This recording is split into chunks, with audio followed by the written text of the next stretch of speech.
Olha, duas informações importantes antes da gente falar do Grêmio pela Libertadores. Aliás, três informações. Primeiro, no Campeonato Paraibano, ontem o CSP derrotou o Sport por 5-0.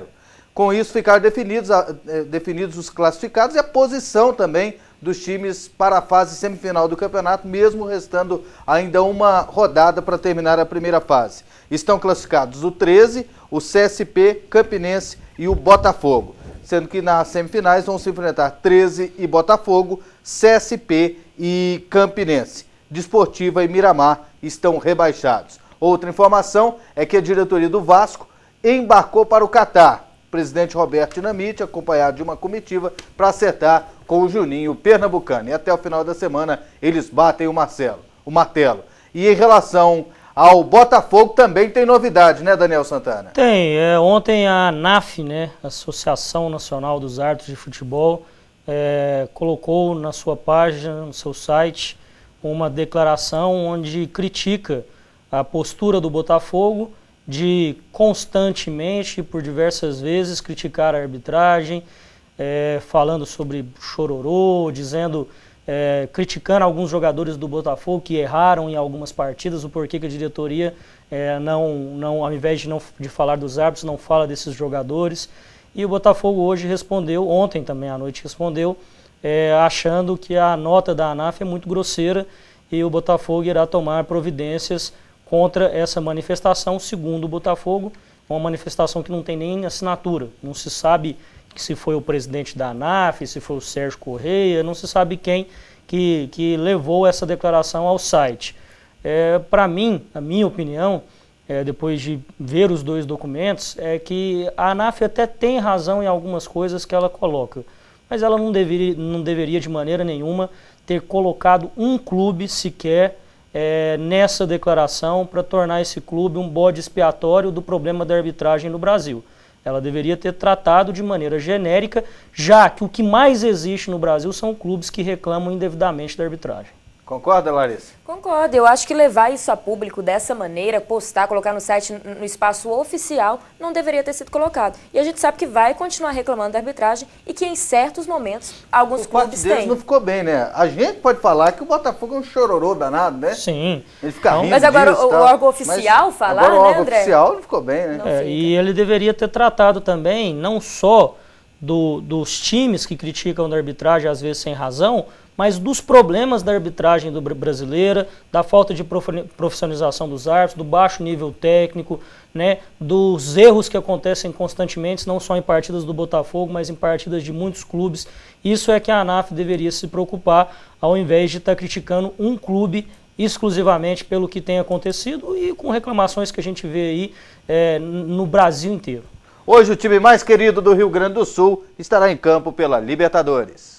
O Grêmio entra em campo hoje pelo primeiro jogo das oitavas de final da Libertadores. Às 7h30 da noite, o time gaúcho recebe a Universidade Católica do Chile. Para lotar o Olímpico, a diretoria gremista está fazendo uma campanha e convocando os torcedores. Lugar de gremista é aqui no Olímpico, porque na Libertadores a diferença é o dono da casa, mas é a torcida que faz a diferença. E a nossa torcida tricolor faz e vai fazer amanhã essa diferença. Queremos a Copa, não queremos? O principal desfalque do técnico Renato Gaúcho é o goleiro Vitor, que se contundiu na partida pelas semifinais do estadual e vai ficar fora dos gramados por pelo menos 30 dias. Olá, torcedor. Nessa terça não estarei dentro de campo, mas com certeza estarei aqui no Olimpo para prestigiar o nosso imortal tricolor. Compareça e apoie o nosso time. Valeu? Será que o Grêmio já começa essa fase com vitória, Larissa? A tendência é essa, tem que aproveitar a partida em casa, né? Que se não conseguir vencer aqui, lá no Chile vai ficar muito mais difícil. E toda essa campanha de convocar o torcedor, porque a partida está marcada para 7h30, é um horário difícil, né? Às vezes a pessoa ainda está saindo do serviço. Então, o Renato Gaúcho chegou a falar assim, não, deixa o patrão, inventa uma desculpa aí pro patrão que a gente quer os torcedores no estádio. E tomara que dê certo essa estratégia. Se o patrão só não pode ser colorado, né? Só não pode. Na verdade, o Grêmio tem que se preocupar em não levar gols. A gente sabe da importância de não levar gols em casa, fazer um bom resultado para poder administrar o resultado lá no Chile. Eu acredito que passa, porque tem qualidade para isso. E está aí começando a virar realidade um confronto que será inédito e que será fantástico, né? Um Inter e Grêmio, se o Inter conseguir passar pelo Peñarol nas quartas de finais da Libertadores. Um abraço para o Marcos, para o Luiz Gustavo, são torcedores do Goiás e estão sempre acompanhando Mais Esportes em Goiânia. Um abraço também para a Dona Cidi, torcedora do Goiás, sempre acompanhando o Mais Esportes. E ontem teve Campeonato Goiano, na tela. No estádio Jonas Duarte, em Anápolis, a Anapolina recebeu o Atlético para a primeira partida das semifinais.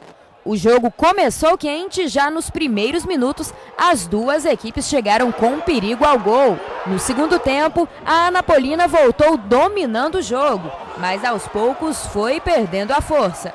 E aos 23, o lateral direito Adriano cobrou falta e o zagueiro Gilson desviou de cabeça, fazendo o gol da vitória rubro-negra. Final, Anapolina 0, Atlético Goianiense 1. As duas equipes voltam a se encontrar no próximo sábado no estádio Serra Dourada. Agora o Atlético amplia a vantagem. Sim, amplia a vantagem, tinha o direito a 2 empates ou 2 resultados iguais, vitória e derrota. E agora com essa vitória consegue jogar em casa na sequência aí dessa semifinal, jogando, pode até perder por um gol de diferença que chega à final do Campeonato Goiano. O Atlético que vinha de várias derrotas, né, já estava sendo criticado e a Anapolina sendo apontada como favorita. E agora, por ter perdido a partida dentro de casa, a Anapolina perde um pouco a força e no Serra Dourada o Atlético sempre vem com força total. E o Santos encaminhou à Confederação Sul-Americana de Futebol, a Conmebol, um pedido de adiamento do jogo de volta contra o América do México, porque está marcado para terça-feira. E no domingo tem jogo pelo Campeonato Paulista contra o São Paulo. A Conmebol ainda não deu resposta. Um abraço, boa tarde, Daniel. Boa tarde, André, Larissa e a vocês, telespectadores da TV Aparecida. Até amanhã. Valeu, Larissa. Valeu, André. Boa tarde para todo mundo. Até amanhã, ao meio-dia. Até amanhã, meio-dia. Fique agora com o TJ Aparecida. Um abraço e boa tarde.